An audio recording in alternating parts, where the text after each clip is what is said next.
Be sure to check out my latest video, Community Support Tag, which I put under the name of your videos, and Top 15 Halloween Covers.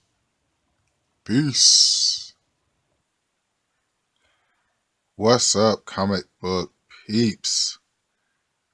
Welcome to another episode of Direct Edition. The channel is Fred Hall Direct Edition. And today we're going to be going over a comic book haul that I just did this Saturday. And if you're shocked by the title of the video, I was shocked when I read the story, a couple of years ago. And it's called Superman Does Porn.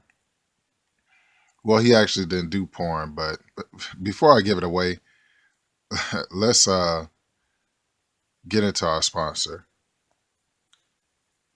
And this episode of Direct Edition is brought to you by my fake Darth Maul from China. Alright, so you know how we do on this channel. Let's get into some comics. Okay, so as I was saying, by the title of the video, I know you guys are like shocked and intrigued by, what's going on. And basically, I just want to show you exactly what I'm talking about. Usually I'll save it for the main event, but I'm going to go ahead and give it to you right now.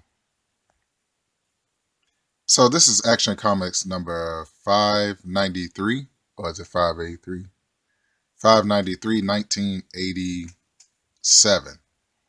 And this book is actually, it's a two-part book. It's a book right before this. But this is a book where this guy named Sleaze actually takes the mind of Big Barda, who is Mr. Miracle's wife. And he basically has her do a dance tape, and it circles around the porn underworld. I am not lying to you. This is actually written by John Byrne, and it's very crazy.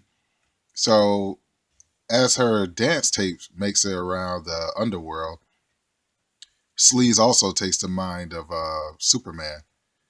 And he told Superman and Big Barda that they're going to make a tape. And he actually solicited a guy who sells porn.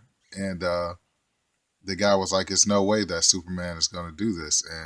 And right before the deed is done, Mr. Miracle bursts in and stops the whole thing. But at the same time, too, Superman is so in love with Lois Lane that he knows what he's doing is wrong. So there you have it, your first main event at the beginning of the video. I'm actually breaking character. I've never given you a main event like right off the bat. But there you have it, Superman and Big Barda, Superman sex tape. Very cool. And so while we're at it, we might as well make it a Superman celebration. You can see your background is a whole bunch of Superman covers. And these are three of my favorite action figures out of the dungeon. This is from the Superman movie. It's called the Superman Movie Masters. So the first one is Superman, the black suit Superman. The second one is General Zod with Krypton armor. And the last one, but not least, is my girl Faora. Now let's take a closer look at them. If you can actually see up in there, you actually see that Superman has red eyes, which is, it's like glowing from, what do you call that when he calls that? Heat vision. So that's Superman. Excuse the glare, but that's my boy, General Zod. I think this guy did a pretty good job as far as being Zod after the original Zod. The original Zod is such an iconic character, kneel before Zod. And there you go, if y'all can get the glare off of her.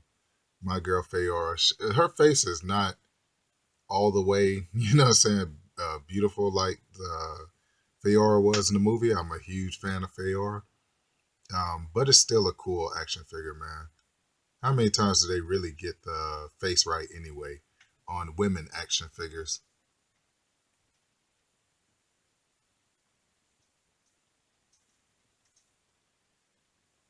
All right. So here's a cool look at the front of the action figures. And here's a cool look at the back of the action figures. These black suits are the only ones that I've really wanted. Well, the black suit Superman and the Fedora and General Zod in their original gear is very cool. I don't want Jor-El. I can care less. These are the three that I wanted. And back in the day when I bought them, I think I got them for like $5 a piece because they weren't selling for that much. I haven't Amazoned them or eBayed them in a while to see what they're going for. But yeah, I thought they're pretty cool. All right, with that being said, let's get into some comics. So the first book I wanted to show you was The Fallen Sun, The Death of Captain America. This is the Michael Turner cover. It's a bunch of covers for these. This is the Wolverine one, and it's very cool, man. And these books do hold some weight as far as money value. So I definitely like this book, man, and glad to have it in my collection.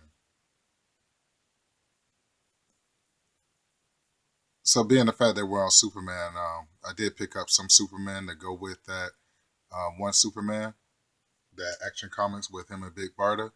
This is Superman in Action Comics number 687. This is the reign of Superman. This is around the death of Superman. The last son of Krypton is back. Well, I guess this is actually when he comes back. I never do crack these books open really like that because to me, they're collector's issues, and I hate to see them out of the sealed white or black bag that they used to come in. But it's all good. I might crack this one open and read it because it says the last son of Krypton is back. So that's very cool. So this is Superman in Action Comics number 694. This is basically a part of my childhood. I remember getting this book for Christmas around like 1992. Let's see what this date says. You allow my sexy fingers to interrupt your video. It says December of 1993. So definitely love this book, man. I used to have it, and I'm glad to have it again. Like I said, it probably got thrown out with the purge because I probably read it to death. And that chick on the front cover name is High Tech. She's similar to what's the girl that everybody loves from Superman animated series? Is it Shockwave? She reminds me a lot of Shockwave. So very cool. So I always thought this cover was pretty cool, and every time I see it, I actually pick it up. This is Superman Batman number 22. And if you can see it, this is Bizarro Superman, and you actually have a Bizarro Batman, which is very cool. So every time I pick up this cover, every time I see this cover, I pick it up, and I'm glad to have this is probably like my second or third copy in the collection. So very cool. I also picked up Superman Batman number 18. I really need to go ahead and start picking up my 1 through 10s because I think I start off at 18 in my collection. I don't know. I have to go back and look. But it's a very cool cover. I'm not sure who they're fighting, but I do love the Superman Batmans. They were pretty. That was a pretty cool run. Can you believe that I looked for these books, and now that I have them in my collection, I still haven't read them? Shame on you, Fred. So I also picked up the Superman in Action Comics number, is it 895? The reason why I picked it up is because it's so 90s. You have the mullet Superman, you have Lobo down there, and you have the like chrome kind of cover where Superman can actually see himself in the metal of the robot. If that doesn't scream 90s, I don't know what does. But yep, that is the main reason why I picked it up for 50 cents. Now you can't beat that with a bat. And for my X Men fans, I definitely picked up this giant size Astonishing X Men. Definitely love the Astonishing X Men run. It was a very cool run. It reinvented the X Men as far as like a lot of people are concerned. And this book is pretty cool because it's a wraparound cover. So here's a cool look at the front of the book. And here's a cool look at the back of the book with some of the X Men's allies. You have Spider Man, I see the Sentry, you have Iron Man, you have Doctor Strange, and some of the Fantastic Four. Very cool, man. Let me let you see it. So, and that's Abigail Brand. She's the lady with the green hair. She's like Beast's girlfriend who's over this space, like this space.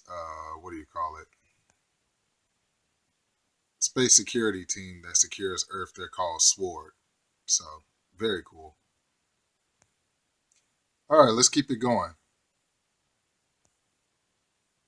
So my goal is to go back and do a complete run on the Age of Apocalypse. And funny thing was, is I let a rare book slip through my fingertips. It was one of the backstories. It was like of the High Council or whatever, the High Council of Humans, and it was a book that focused on them. And I never seen that book out in a while. But if I see it again, I'm definitely going to pick it up. But this is my Amazing X-Men. So this is Amazing X-Men #1, Adam Kubert. Very cool. And this is Amazing X-Men #2. That is Nightcrawler's brother on the front. His name is, what is his name? Abyss. I knew his name off the top of my head. And that is Quicksilver, and that is Storm. And I'm sorry, this is Andy Kubert. So that's the father. So very cool.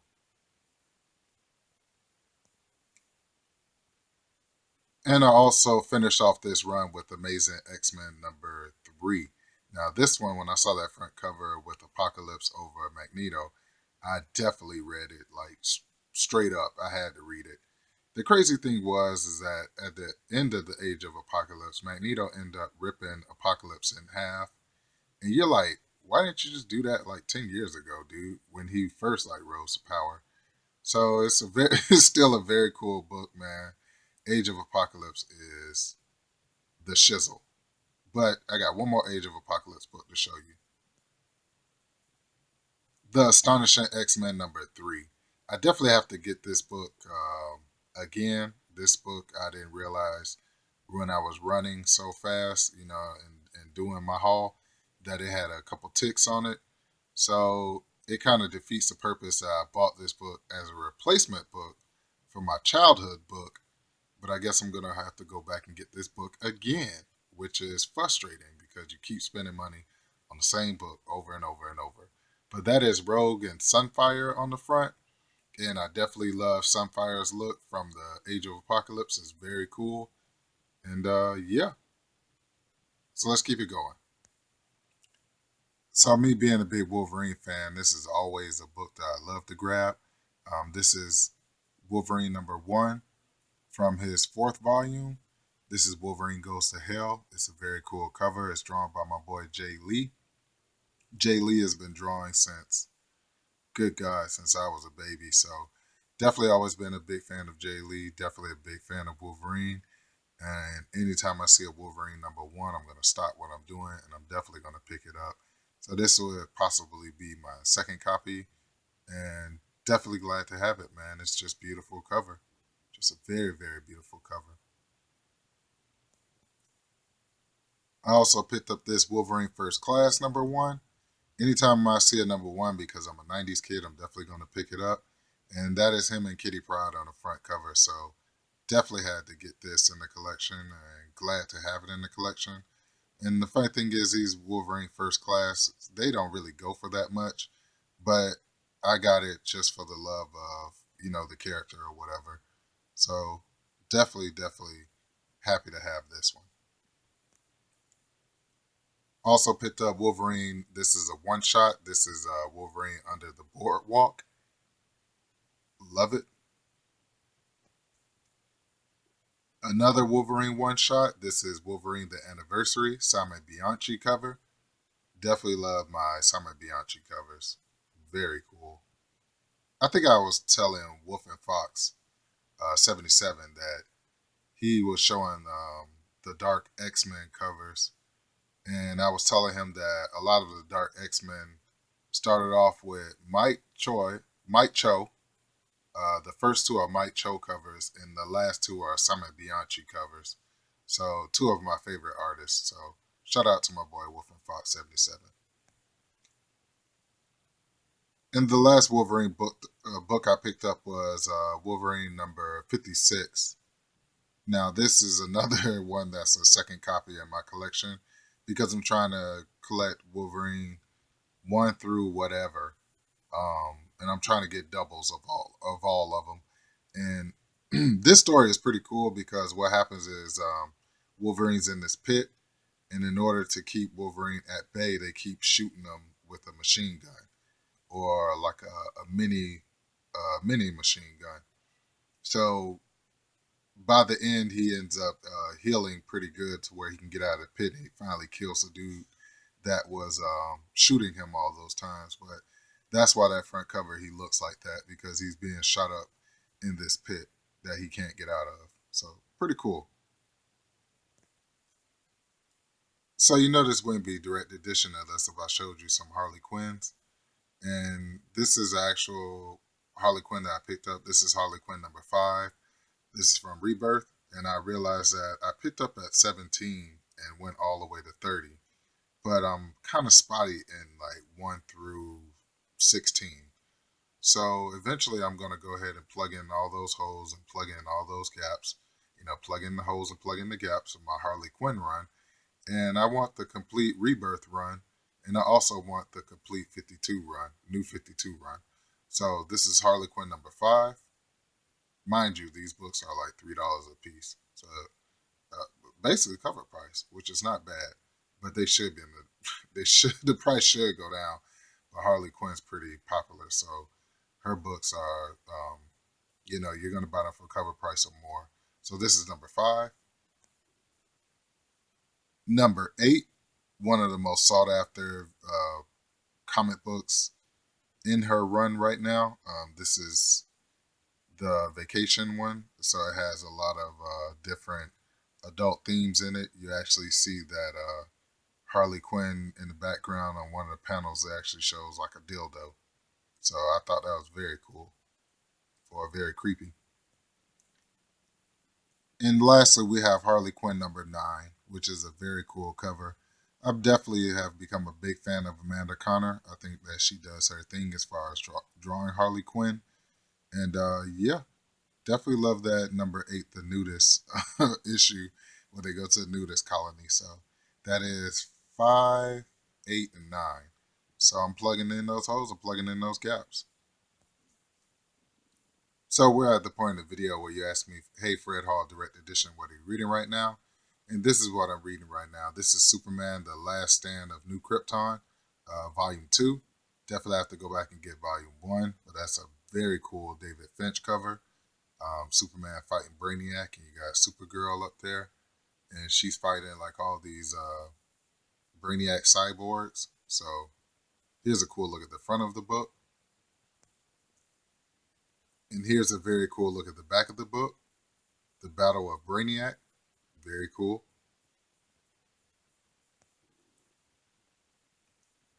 Okay, Pete's, without further ado, let's get into your main events.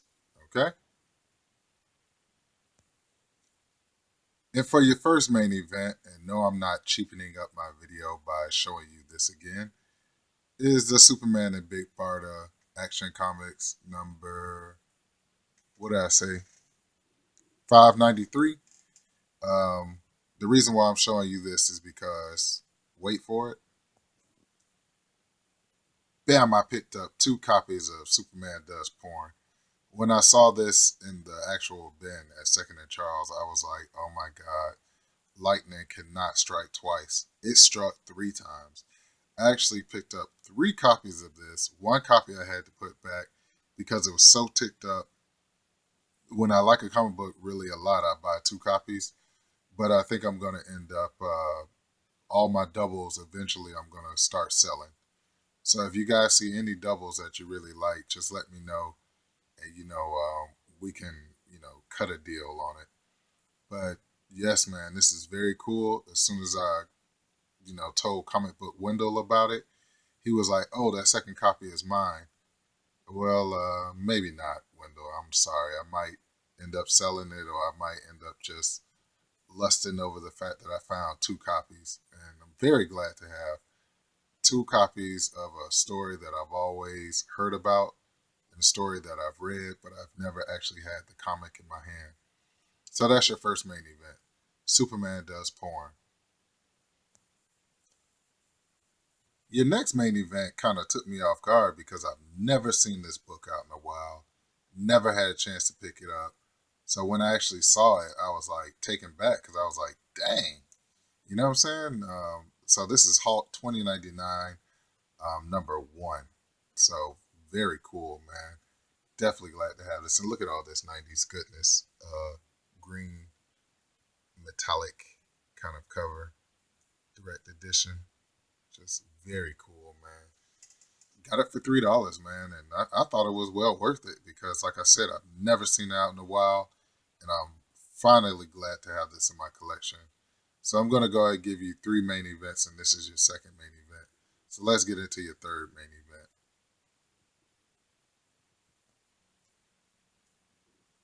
So your last main event is Superman: The Man of Steel, number 17 from 1992, and for all my comic book hunters that have trained yourself on which covers to look out for.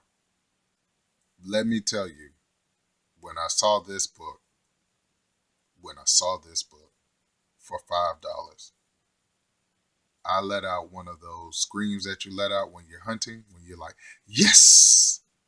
Man, I let it out loud and clear, man. For y'all that don't know what this book is, this is an iconic book. This is the true first appearance of Doomsday because he makes a cameo in the back of this book. Now, I bought this book for $5, but this book goes for $30 to $40 to $50. So I am very glad to have this in my collection. And let me just show you something else that's very cool. Now, I gotta tell you, the comic book guys were with me on this haul because when I say lightning doesn't strike twice, it struck twice. And when I tell you both are beautiful copies, both are beautiful copies. No spine ticks, no nothing. So for $10, I basically came out with almost like $70 worth of comic book finds. So I am a very happy camper, very happy to have this in my collection. This is the true first appearance of Doomsday, as I said, and yeah, I call myself one lucky guy. And so I'd like to thank you all for tuning in to another episode of Direct Edition. The channel is Fred Hall Direct Edition. Remember, words of wisdom. Focus on the ones that show you love. On the ones that don't show you love, we're just going to forget about them, man, and we're going to keep on going. And we're going to keep on being successful in life. I pray that you all be safe out there. And I will catch you girls and guys later. Be safe out there. Peace.